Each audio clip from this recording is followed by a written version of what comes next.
இவ சரியா தண்ணி தெளிச்சு கூட்டி கோலம் போட்டிருக்கலான்னு பாரு.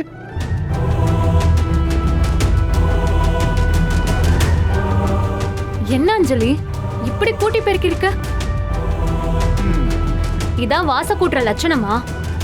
உனக்கு இதெல்லாம் தெரியுமா தெரியாதா? இல்ல, நான் இதுக்கு முன்னாடி வேலை பார்த்த பிரெஞ்சுக்காரங்க வீட்ல வாசல் எல்லாம் சிமெண்ட் தரையாதான் இருக்கும்.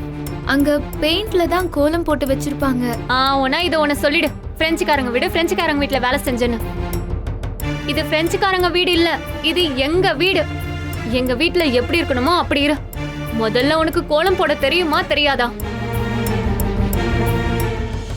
அது வந்து ஏய், என்ன வந்து போயிட்டு கோலம் போட தெரியுமா தெரியாதா? என்ன அஞ்சலி, கோலம் எல்லாம் போட தெரியுமா தெரியாதா உனக்கு? எனக்கு தெரியாது. பாத்தியாக்கா, நான் தான் எத்தனை தடவை சொல்றேன் இவளுக்கு எதுவுமே தெரியாது, ஆனா எல்லாம் தெரியும் தெரியும்ட்டு இங்க உட்கார்ந்துட்டு இருக்கா. இப்ப என்னடா அதுக்கு? அவதான் தெரியாதுன்னு சொல்றாள்ல, எல்லாமே தெரிஞ்சிருக்கணும்னு ஒன்னும் அவசியம் இல்ல. ஏமா, நான் உன்னை உள்ள கேட்டப்பவே எனக்கு கோலம் போட தெரியாதுன்னு சொல்லியிருந்தா நானே வந்து கோலம் போட்டிருப்பேன்ல. நீ விலகு. ஐயோ சித்தி வேண்டாம், நான் போடுறேன். தள்ளுக்கா. மாமா போனா குடு. ஐயா சொல்லுங்கய்யா. முத்துப்பாண்டி எங்கப்பா இருக்க? வீட்டுல தான் அங்கேயா இருக்கேன்.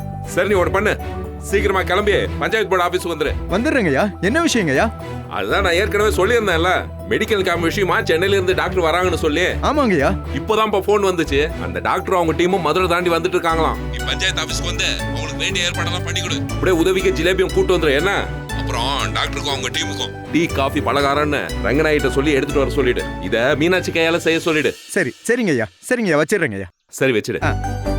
அக்கா, மெடிக்கல் கேம்ப் விஷயமா சென்னையில இருந்து டாக்டர் வர்றாங்கன்னு சொன்னேன்ல, அவங்களாம் வந்துட்டு இருக்காங்களா? நான் போய் கேம்புக்கான ஏற்பாடெல்லாம் பாக்குறேன். அப்புறம் டாக்டருக்கும் அவங்க கூட வர்றவங்களுக்கும் நம்ம வீட்ல இருந்து காப்பி பலகாரம்லாம் செஞ்சு எடுத்துட்டு வர சொல்லியிருக்காரு. நான் கிளம்புறேன். மீனாட்சி, காப்பி பலகாரம்லாம் நீ உன் கையால செய்ய, அதான் நல்லா இருக்கும். சரியா? நாங்கெல்லாம் சமைச்ச பக்குவமா இருக்காதோ? கோச்சுக்காதக்கா, என்ன இருந்தாலும் நம்ம மீனாட்சியோட கைப்பக்குவம் வருமா? மாமா, நீ சொன்ன மாதிரி காப்பி பலகாரம் எல்லாம் செஞ்சு நானே எடுத்துட்டு வந்து தரேன். நீ கிளம்பு மாமா. நீ எதுக்கு அம்புட்டு தூரம் அலைஞ்சுக்கிட்டு? இந்த மாதிரி வேலையை செய்யதான் இவ வீட்லயே இருக்கால்ல, நீ இவ கிட்ட கொடுத்து அனுப்பு. நம்மள வம்பிழுக்கலன்னா இவனுக்கு தூக்கமே வராது. நீ சொல்றதும் சரிதான். நான் அஞ்சலி கிட்டே கொடுத்து விடுறேன். நீ சீக்கிரம் கிளம்பு. முதல்ல போய் குளிச்சுட்டு வா. சரிக்கா. நான் உன் துணியெல்லாம் எடுத்து வைக்கிறேன்.